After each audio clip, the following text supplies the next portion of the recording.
Bismillah, you can start now. Yes, thank you. Bismillah ar-Rahman ar-Rahim. La hawla wa la quwwata illa billah al-ali al-azim. Alhamdulillah rabbil alameen. Wa sallallahu ala sayyidina wa nabiyyina Abil Qasim al-Mustafa Muhammad. Wa alihi at-tayyibin at-tahirin. La siyama baqiyatullahi fil aradin. Ajjalallahu ta'ala farajahu al-sharif. اللهم أخرجني من ظلمات الوهم وأكرمني بنور الفهم اللهم افتح علينا أبواب رحمتك وانشر علينا خزائن علومك برحمتك يا أرحم الراحمين. Alhamdulillah, we have tawfiq to continue our study of precious book Training and Education in Islam by late Ayatullah Mutahhari. In the last session, we talked about the role of the habits in education. Towards end of that lesson, Ayatullah Mutahhari starts discussion about what makes an action a moral action, an ethical action. And he mentions few opinions, few views. And then in the next lesson, which we want to study today, he starts discussing some of them, like the idea of Immanuel Kant, German philosopher. Before I start explaining what is in the book, I have to draw your attention to a distinction between two ways of saying something is moral. Sometimes when we say something is moral, or in Farsi, Arabic, we say akhlaqi, means something which is related to the field of morality and ethics. Good or bad is different. Right or wrong is something else. We want to know what is discussed, what is studied, what is evaluated in Akhlaq, in the science of Akhlaq, or morality or ethics. For example, those actions that we do naturally, not by our will, they are not voluntary actions, they are not iradi, they are tabi'i, natural actions. Like what? Like blood circulation. Many things happen in our body that they happen based off nature.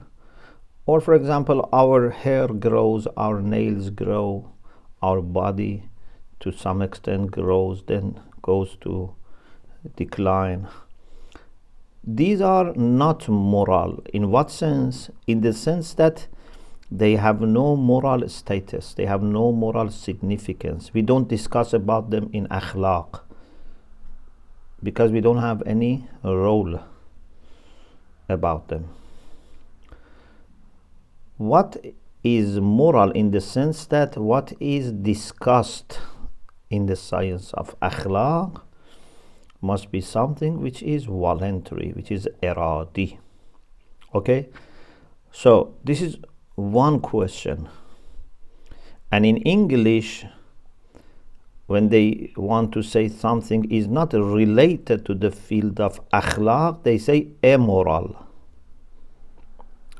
But then those things which are related to Akhlaq, some of them are moral or ethical, meaning they have positive value, and some are unethical. We call them immoral, means they have negative value. So there are two things. What is moral and what is amoral, means has nothing to do with Akhlaq, is outside the field of Akhlaq. The second thing is that those things which are related to Akhlaq, which have positive value and which have negative value. Here we say moral in contrast to immoral. Okay?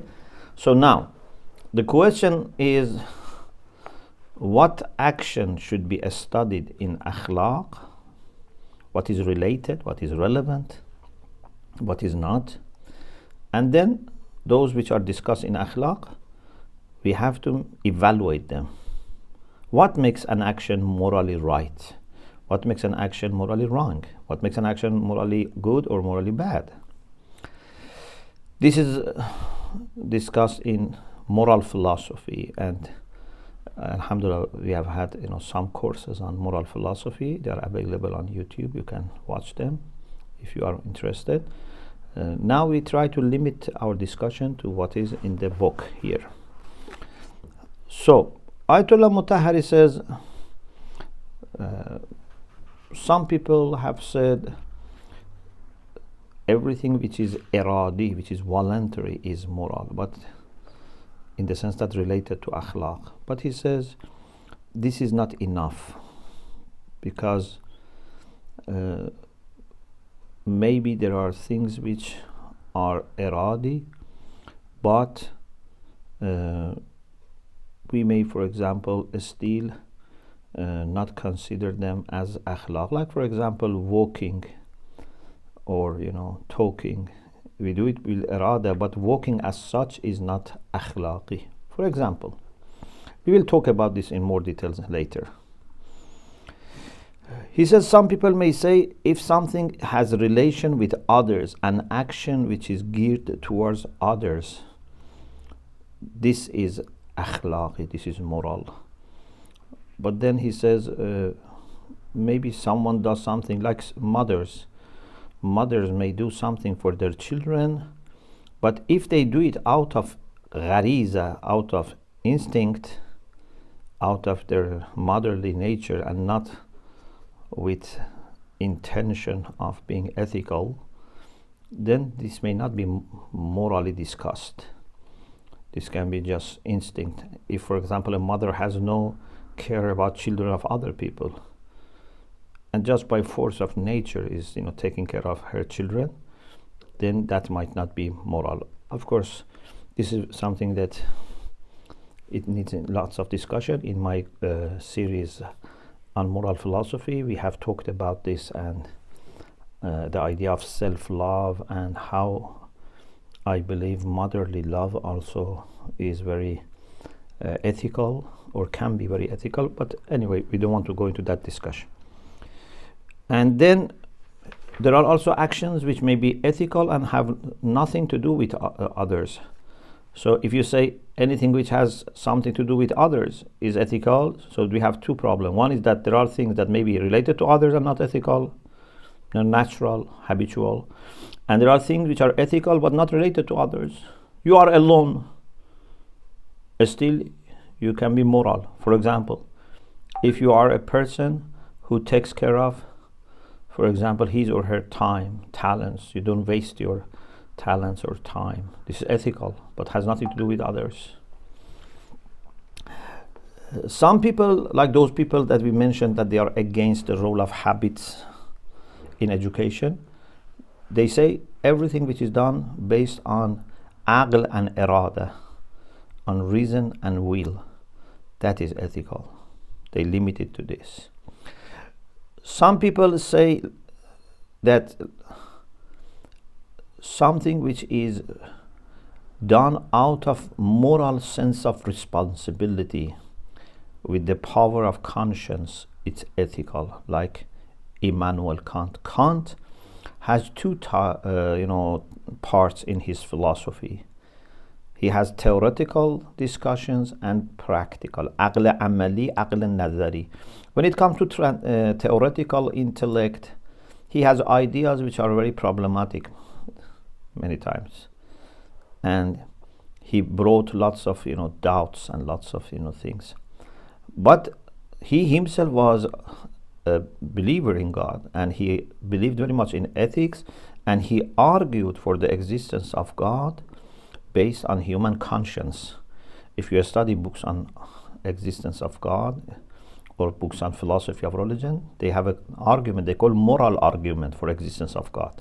That is what Kant is very happy and develops. But the thing is that unfortunately in the West, among philosophers, critique of Kant, of the intellect, was more accepted, and then his efforts to establish God and ethics based on aql amali, practical intellect, that were not very much received. Therefore, unlike himself, many people who are Kantian may not be believers in God. In any case, Kant was very much interested in conscience, and it is written on his grave, this famous word of Kant, that there are two things which astonish me. One is the sky with the stars above us, and what is conscience or vajdan inside us. So for Kant, inshallah we'll discuss now in the next lesson, to do things out of conscience and moral sense of responsibility, it's the criteria. And there are some materialist people that Ayatullah Mutahhari says, even if they talk about akhlaq, but unfortunately they have undermined the foundations of akhlaq. If you reduce everything to matter and materialism, then there is no strong foundation left for akhlaq. So this was end of previous lesson. Now we go to the lesson which starts the discussion about what makes an action moral. And Ayatullah Mutahhari has actually 3 lessons about this. So he has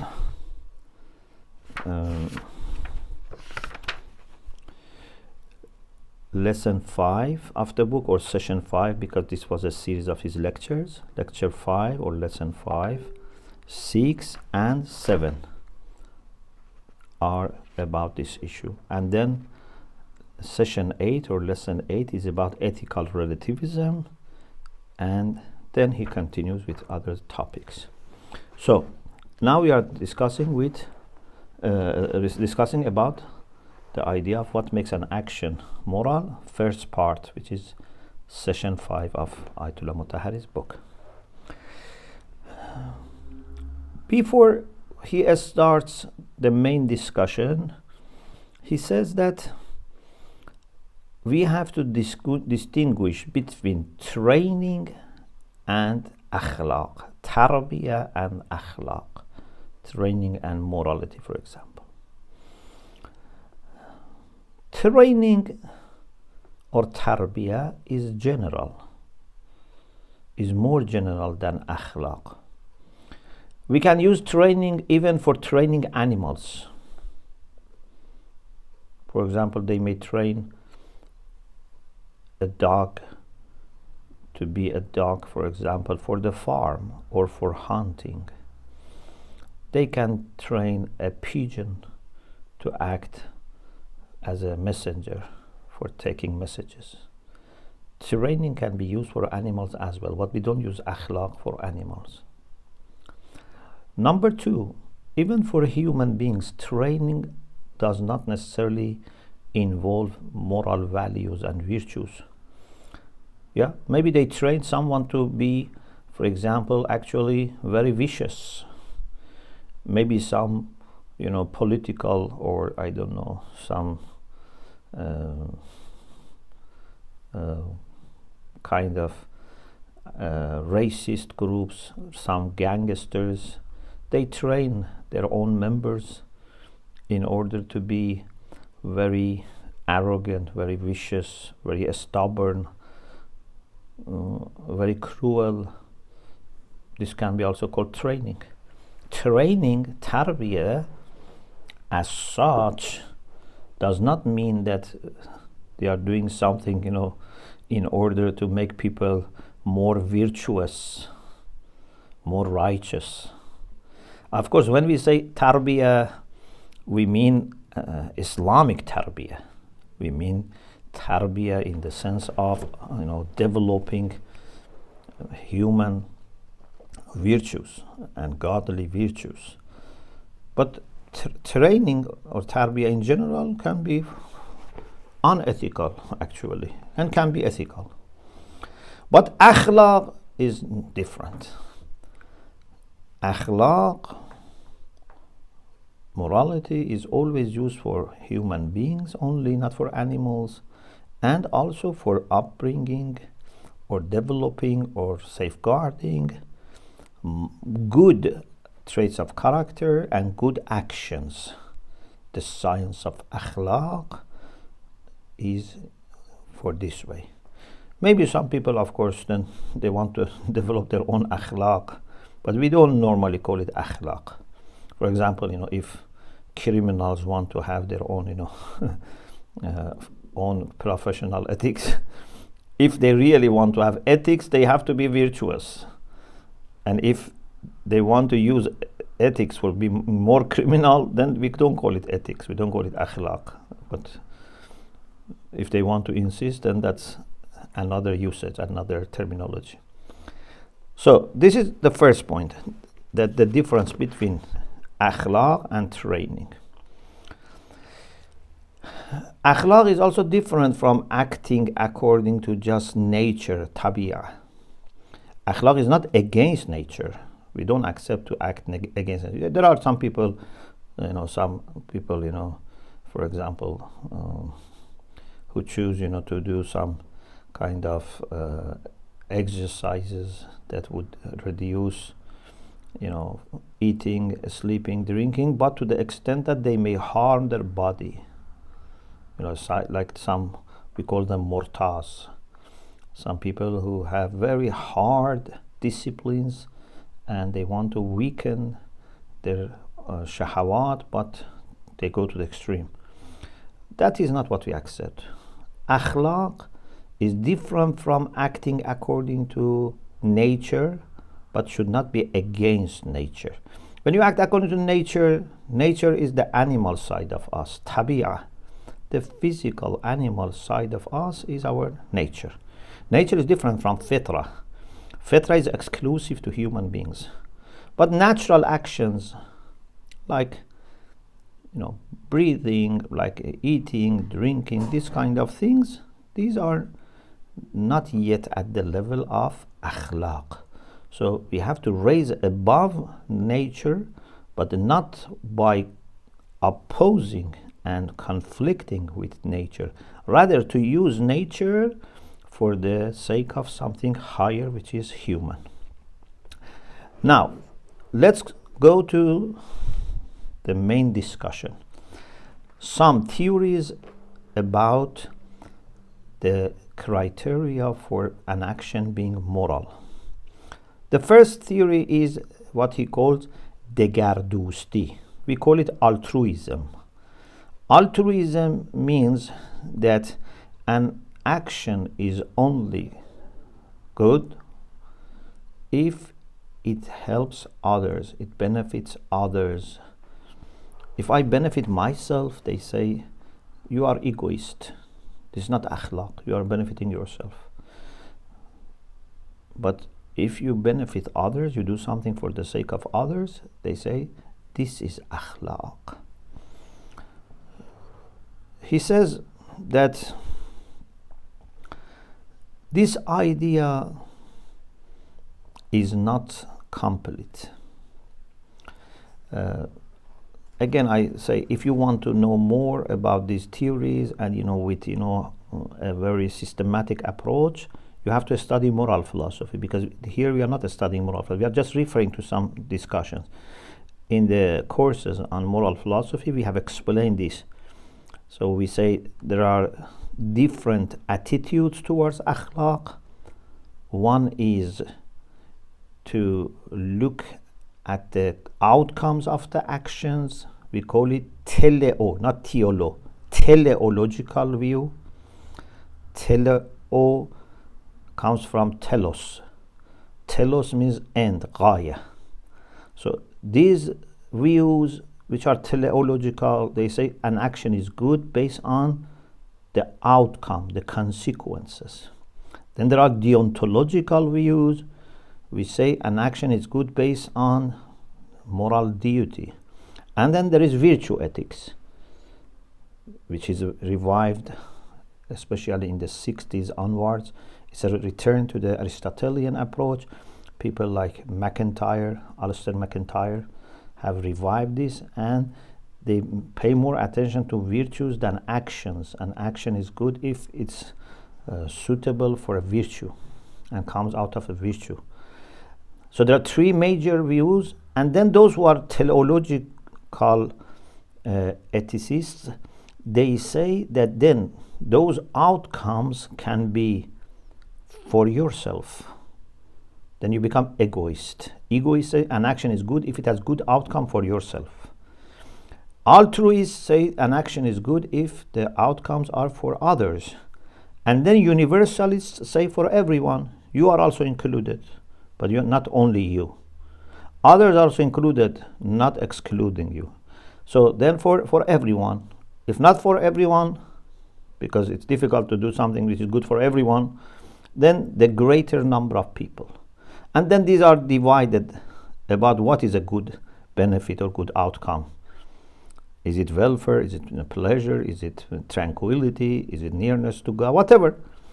So there are many different ways to discuss these things. We are now having very brief discussion.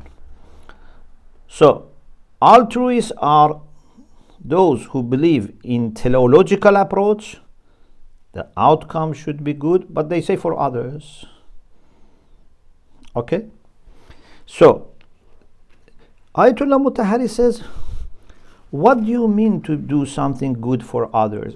If it is just good for others, is it necessarily akhlaqi? Again, he mentions the example of a mother who does good, even maybe she sacrifices her comfort, her health for children. But if it is just out of nature, out of natural instinct, is it ethical? Or must be something that she does it with understanding, with will, and with something unselfish? Because as long as you look after only your children and you love only your children, how can you make sure that this is not selfish? We appreciate that mothers have such instincts and you look after their children, but we appreciate more if a mother extends this love also to other children. And if, for example, I find as a father or mother that another child is better than my child, another child is, for example, more serving the cause of the truth, another child is closer to Allah, shouldn't I love him more? Or at least from some aspect I should love him more or not? Like, for example, we love children of Ahlul Bayt alayhimus salam more than we love our children. But it's not only them. Any person, any child, we should have care for them. But of course, if they go higher in the ladder of virtues, we should love them more. So there are lots of questions here. Just to say that, for example, someone is doing something which is good for others doesn't make an action moral. It can be because of their instincts only and their nature only. It can be because of them wanting to achieve something through this. So we have to be very careful. Even about isar, some people said if it is isar. Isar means to prefer others over ourselves. يؤثرون على أنفسهم ولو كان بهم خصاصة. Allah praises people that choose others over themselves even if they have need. For example, they have food, they have money, they have dress, others also need, they also need. If they have extra, they can share. This is mubasat. Mubasat means to share. Ithar means I need, others need, and we don't have enough to share. So I give preference to them. So some people said akhlaq has to be involving ithar, means self-sacrifice, promoting others and sacrificing my own, comfort, convenience, whatever. Ayatullah Mutahhari says again why they do isar. This is important. For example, there are people that they are after name and fame.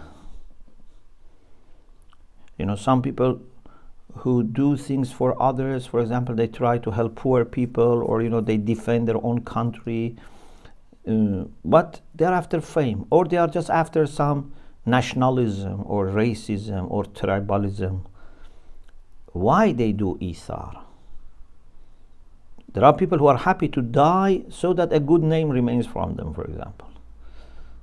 Or, they are dying just in order to, for example, get revenge. This is not enough. Why they do isar? So he says say altruism is better than saying just isar without clarifying these details. Then he refers to the idea that mutakallimun, theologians, have discussed about husn qub. We have a very important discussion in the science of kalam about goodness and badness, and then intrinsic goodness and badness, rational goodness and badness, husn qub zati, husn qub aqli, shar'i. Beautiful discussion. We have discussed this in Introduction to the Science of Kalam by Ayatullah Mutahhari. We have a series lecture there, and also in many other places, in Baba Hadi Ash, Sharh Tajreed, in many places, alhamdulillah, we have discussed.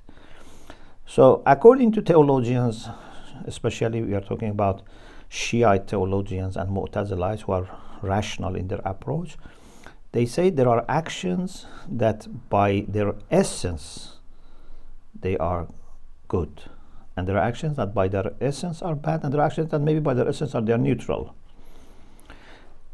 For example, justice, whether we are religious or not, whether we are Muslim or Christians or atheists, whatever, justice in its essence is good. Number one. So it's husn qub zati, intrinsic goodness. Number two, we can understand by our intellect that justice is good. Ash'arites had the idea that there is no intrinsic goodness and badness, and we only learned it from religion. Allah could have said justice is good, He could have said justice is bad. For them, there is no independent, objective criteria for goodness and badness. This idea was also available in Judaism. Some Jewish thinkers, some Christian thinkers also had similar idea to the Ash'arites. They call it divine command theory. But we say no. Like some other Jewish and Christian thinkers, we say no. When Allah says something is good or bad, it's because they are really good or bad. It's not arbitrary, and it's not that Allah, could have said anything. He could have said you should be kind. He could have said you should be unkind. You should, respect rights of people, or you should not respect them. He could have said anything, but He said, in this way. He could have said the opposite way. No. Allah would never, say something arbitrarily. Everything that He says has a reason, has a basis in reality, and He's wise. He understands, He knows, He has unlimited knowledge about these interests, real interests and real harms, masalih wal mafasid al waqi'iyah. In any case, this discussion of husn qub is also an important discussion about what is making an action good, what is making an action bad.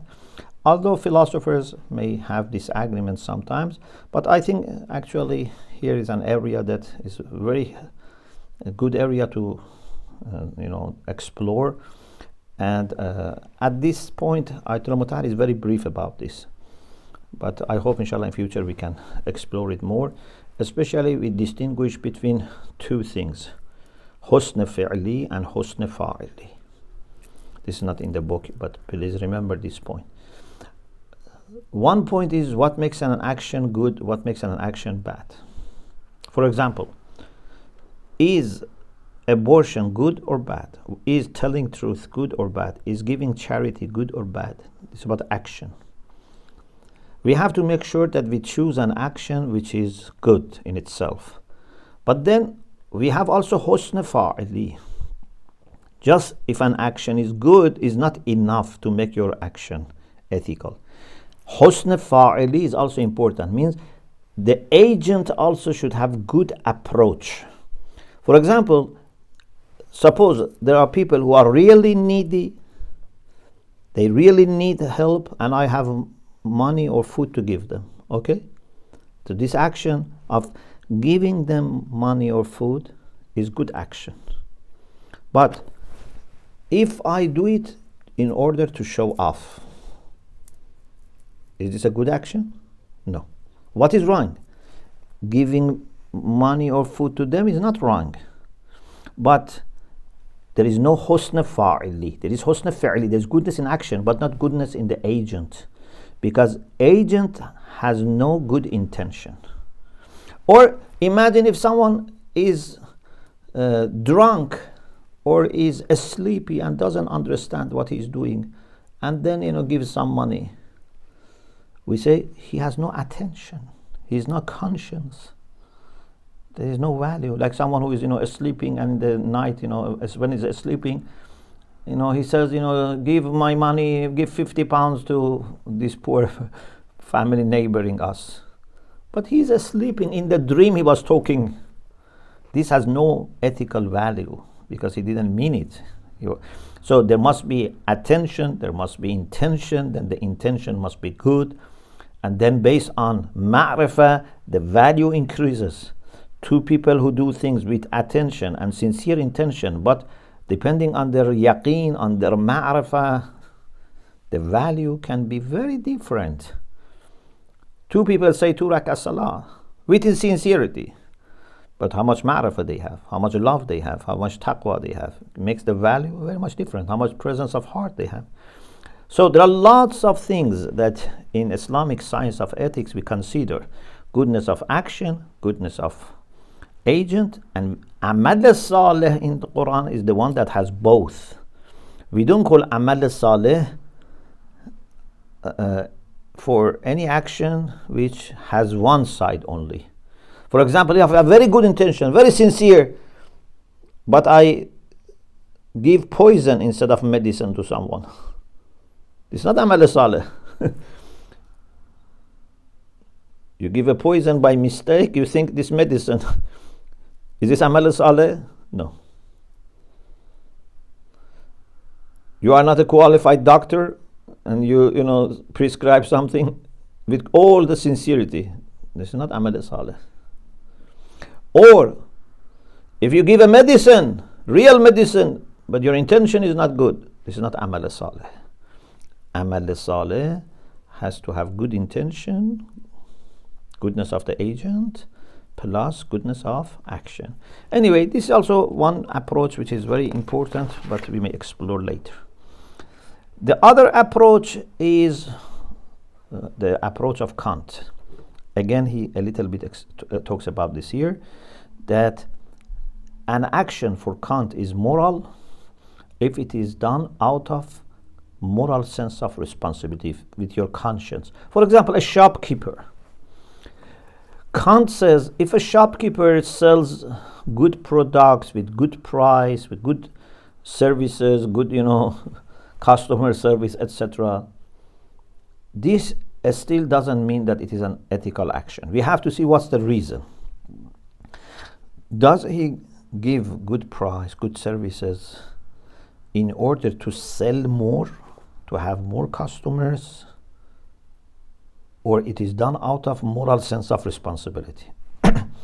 If he does this in order to have more customers and sell more, this is called prudence. Prudence is different from ethics. In Farsi we say maslahat andishi.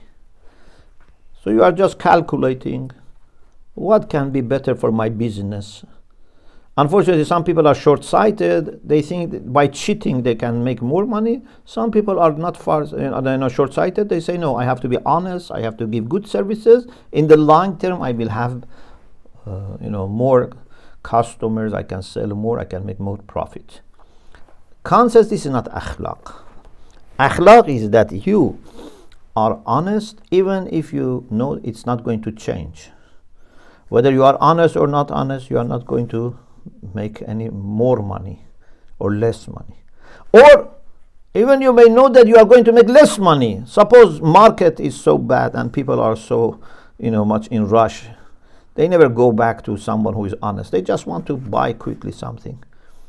If you are an ethical shopkeeper, you would still tell the truth, even if it's not useful for you, even if it may be harmful for you. You don't compromise about your conscience and your moral principles. This is the idea of Kant. Of course, there are good points in his arguments, but it's not complete. Inshallah, we will explain more in future. Another idea is that they say altruism, but acquired altruism. To distinguish between what is natural altruism, like the instinct that a mother may have for children, they say, okay, this, as long as it's just instinct, may not be moral. But if it is acquired altruism, for example, with strangers, with people that are not our family, our relatives, you try to be kind, you try to be generous, you try to help them. This is acquired altruism, and you can enlarge your heart to reach out to everyone. This is acquired altruism. Some people who have religious approach, they talk about pleasure of Allah subhanahu wa ta'ala. An action is good if you do it for the sake of pleasing Allah subhanahu wa ta'ala. لِوَجْهِ اللَّهِ إِنَّمَا نُطْعِمُكُمْ لِوَجْهِ اللَّهِ. We feed you for the sake of Allah subhanahu wa ta'ala, to seek His face, His wajh. Any action, you can do it for yourself or for others, but if it is for sake of Allah, then this is making an action good. So he says, what all these theories agree on is that as long as you are just selfish and you want just to serve yourself, especially if you want to serve your short-term interests and get quick satisfaction, this is not akhlaq. Yes, if you think about your long-term interests, if you want to rise the ladders of perfection or nearness to Allah, that can be akhlaqi. But selfishness, no. And you are selfish, you are not actually serving yourself, and you are not serving others. Then he starts focusing more on the theory of Kant. We leave it inshallah for the next session. Alhamdulillah Rabbil Alameen.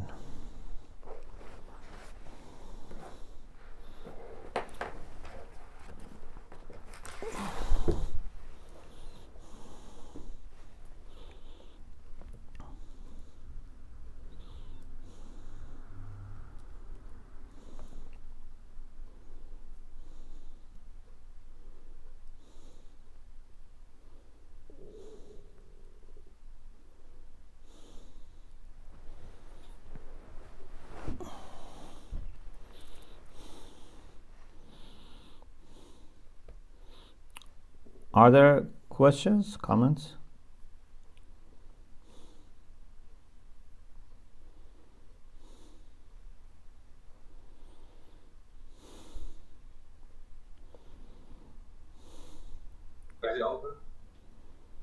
If there are any questions, please raise your hand.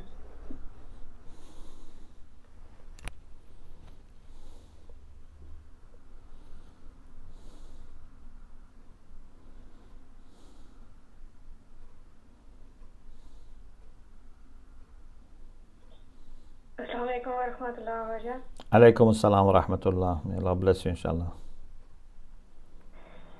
Thank you. May Allah bless you. You are commenting on earning in right means or wrong means. Earning. Means? We see people earn through right means, but they generally didn't know spent on the right way or right path. Please comment on that. Your question is? Earn money. Yeah, please explain more. People didn't know their spent money. They didn't know their money? Yes, on the right means or right place. They don't They earn the right way. they don't spend the money. They earn. Ji. Huh? Yeah. So what's the question?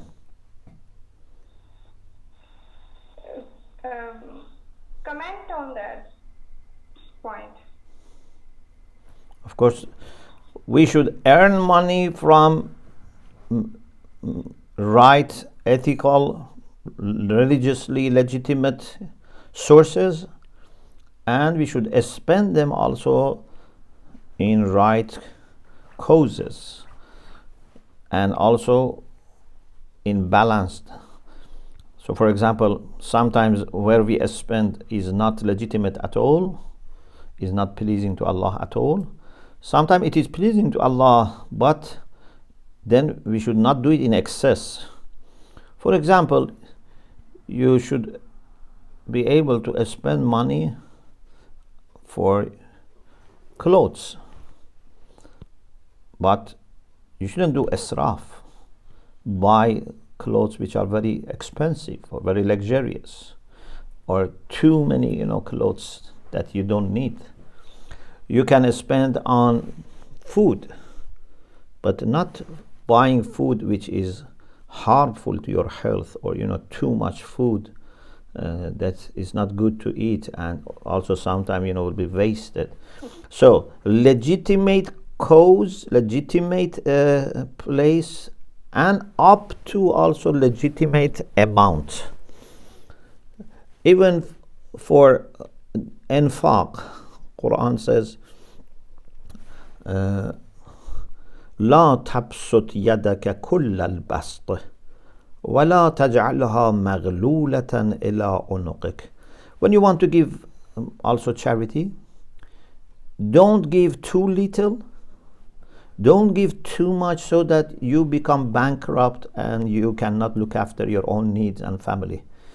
You have to look after your family and needs, but also help others. You have to find the balance.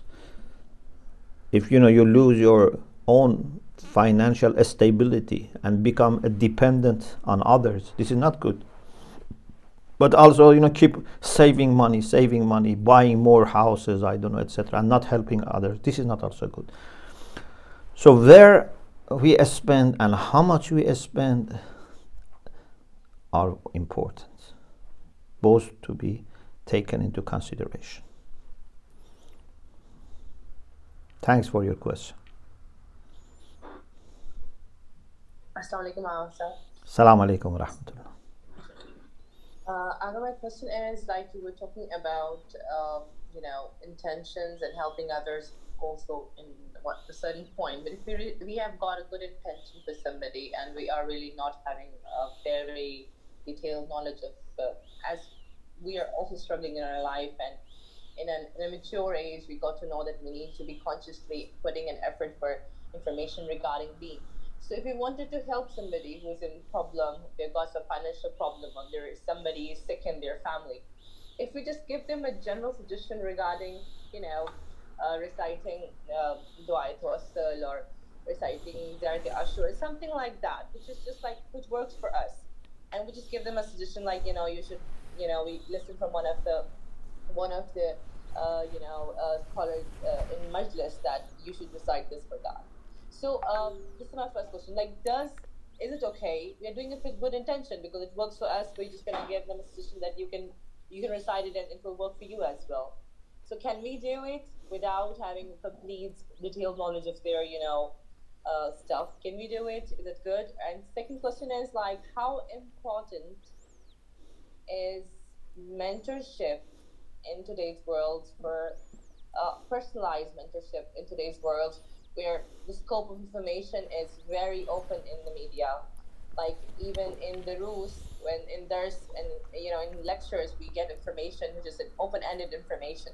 So everybody's just taking that whole bulk of information, and everybody's definitely got a different set of situations, and but everybody's trying to put up with that. But how important is it for people to have their personalized mentors in this field to focus their specified problems, and how can one get mentored in our should we try to contact scholars like you and other scholars?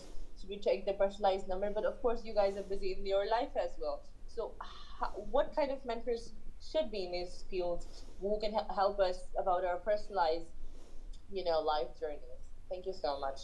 You're welcome. May Allah bless you, inshallah. Regarding the first question, when you offer an advice, for example, someone has family issues, financial issues, you want to give them advice, for example, to do this ziyarah, do this dua, still you should have a good reason to justify this advice. If you have read in some books or have heard from some scholars, you can share. If it is your personal experience that this has worked for you, then you can say, this is my personal experience that it has worked for me, or this is the source. Otherwise, it's better not to give advice, and for example, ask someone to check with some place. Because when people are in difficulty, if they keep receiving lots of different advice, and then they try everyone and doesn't work, they will be upset, and they will be sometimes also overwhelmed. Regarding mentorship, yes, mentorship is very, very important.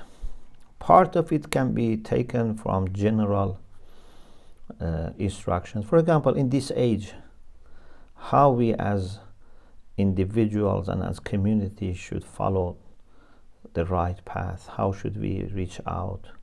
There are many, alhamdulillah, good advice lectures available, and you have to find scholars that are well educated, they are well recognized, they have history of success. This is also very important, because if someone has just graduated and has not worked with the community, and there is no sign of success, if we listen to this person, it's risky. So there are general things which are available, but in an ideal situation, everyone should try to connect to some scholars. If there are local scholars which are qualified, it's better, because they are more aware of your local situation and they are more available. If they are not local, then national. If not national, then international. But first you start with your local scholars, and you should keep searching till you find, inshallah, someone that can give you wise advice. But we all need mentors. Even I believe many scholars, they need mentors, because they are still young, they are still not experienced, and there are lots of things to consider. Sometimes people, as soon as they can give lectures and they receive some good response, they start preaching. But they need mentors. Everyone needs mentors. Even our maraj, we have lots of stories that they used to also ask some ulama who were very pious to be giving them a spiritual advice.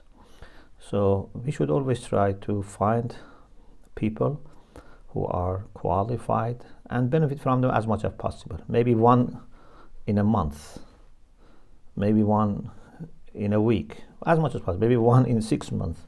But it's better than having no one.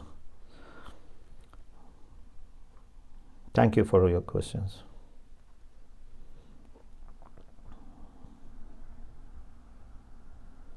Yes, sisters. Sister Uroj.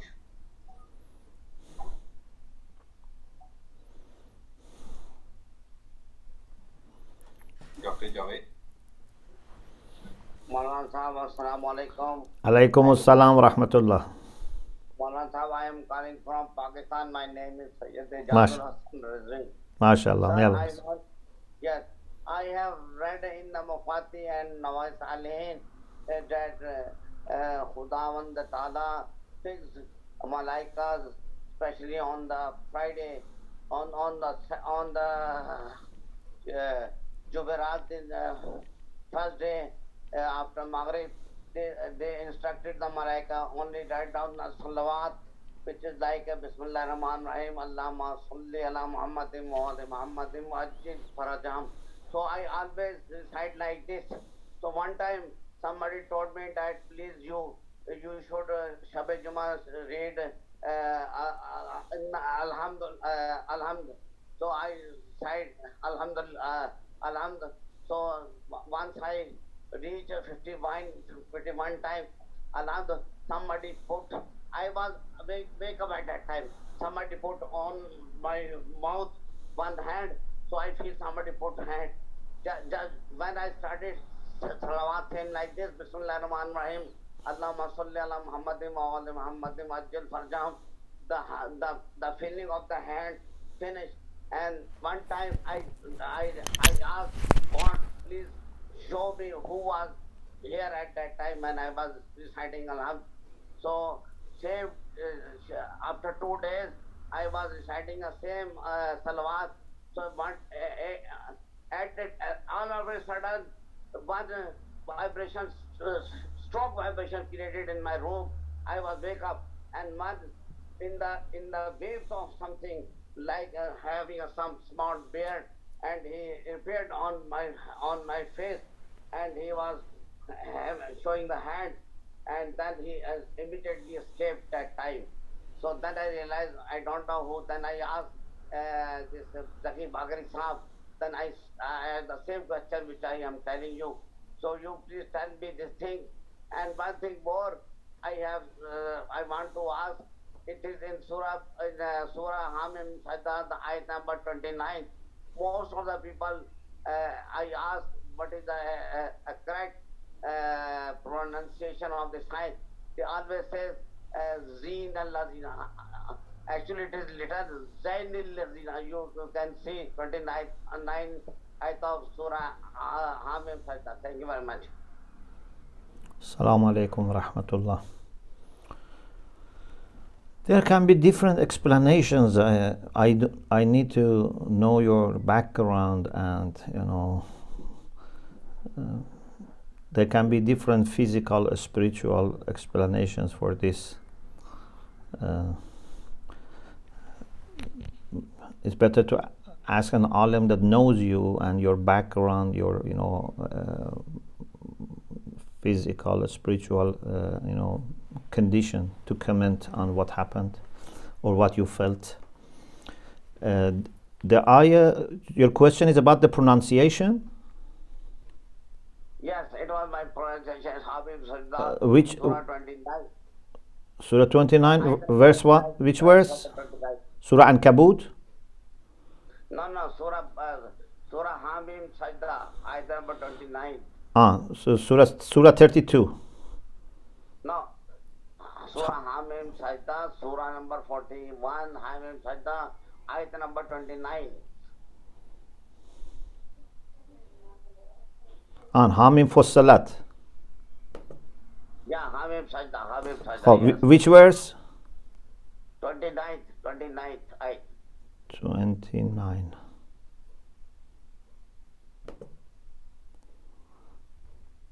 وقال الذين كفروا ربنا أرنا الذين أضلانا من الجن والإنس نجعلهما تحت أقدامنا ليكونا من الأسفلين. الذين, not الذين, because it's a two. الذين أضلانا. It's not الذين أضلونا. It's not plural. It's مثنى. It's dual. الذين أضلانا. Very correct. May Allah. I asked people, they said Zeen al-Lazina. I told No. Al-Lazain. Al-Lazain is for two. Al-Lazi. Al-Lazain. Al-Lazina. Al-Lazi is one. Al-Lazain two. Al-Lazina three more. Three and more. Thank you very much. May Allah bless you, inshallah. Jazakumullah khair. Assalamu alaikum. Alaikum assalam wa rahmatullah. Ji Dr. Javed Hassan Akhtar from Dera Ghazi Khan, Pakistan. May Allah bless you, inshallah. Thank you very much. Such kind of dars. Just my question is regarding moral teaching, morality teaching. Whether morality can be taught through training or through education. Which one is the best? Of course, education, if it is comprehensive, would include training as well. We need teaching and we need training. Therefore, I always say formation is very important. You cannot just, give them in a classroom some, lessons. It's very important to have formation, training. So both mind and heart of the trainee need to be involved. If you just engage their minds, is not enough. We need to work on their mind, on their heart, both together. And this needs information and formation, not just information. Ahsantum. May Allah bless you. Jazakumullah. There are a couple of questions in chat. So the Yeah. first one is And we need to finish in 5 minutes maximum because I have to leave. No problem. Inshallah, we'll finish within 5 minutes. Yes. So from Farida Al Fatima, she is asking you, please explain the difference between fitra and nature. Nature, when we say about human beings, we mean that aspect which is there even without training, without education, without self-building. That is our animal, side, what we share with animals. That is the nature. In addition to that, we have fitra. Fitra is the God-given exclusive creation. Allah has made human beings not in the form of animals. Yes, we have animal soul, but we have also fitra. In our fitra, we have some types of understanding and some types of desires. You don't find them in animals. And these are above instincts. In Islamic belief system course, when we talked about fitra, we have explained these things. So, if we go just by nature, by tabi'ah, then we may be jealous, we may be selfish, we may be greedy. Like Quran says, for example, إِنَّ الْإِنسَانَ لَيَتْقَى أَنْ رَآهُ اسْتَغْنَى. Or for example, إِنَّ الْإِنسَانَ خُلِقَ هَلُوعًا. Yeah? But this is just nature.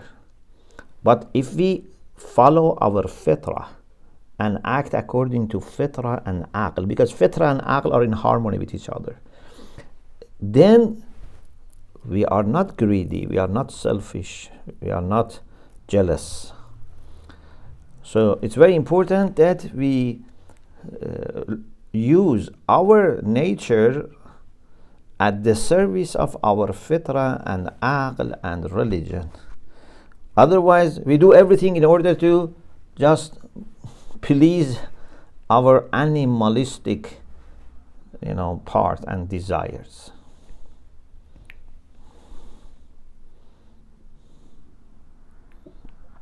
Okay, so one question from Brother Anwar saying, Assalamu alaikum. Alaikum As a salam. as a specialist medical doctor, can I ask ethically a higher fees because I'm good and I have good results? There are two discussions. One is that ulama discuss about whether a doctor should charge for health, or you can say life-threatening things. You should ask your marja. Many ulama say that if someone is in a life-threatening situation, you should not charge them, so that if they are not able to pay, they will die. Some say, you may charge them, but for other things, because أخذ الأجر على الواجبات is a big thing that we don't have in our fiqh room for charging people for the things which are obligatory upon you. Therefore, for example, if it is life-threatening situation, or for example, if someone needs to learn aqa'id, I cannot say I charge you to teach you wajibat of aqa'id. Yes? But some ulama say, for example, you may charge them for, going, coming, transport, rent of the office. For example, there are discussions here. But I think this is not your question. That's a fiqh question. I think your question is an ethical question. Is it ethical that I charge my patients more if my knowledge, my experience, my results are better than others? It's a matter of urf. It's a matter of what is fair in that society. If in that society this is considered to be fair, you are not overcharging. You are just asking fair charge for a person in that condition, and everyone expects that, and everyone knows that. Then this is ethical.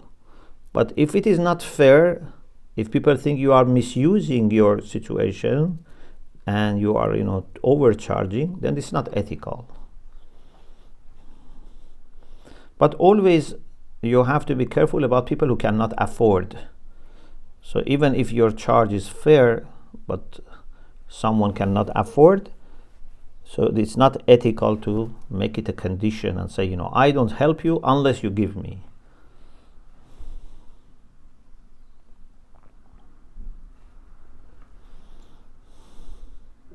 Thank you, Abba. So that's all for now.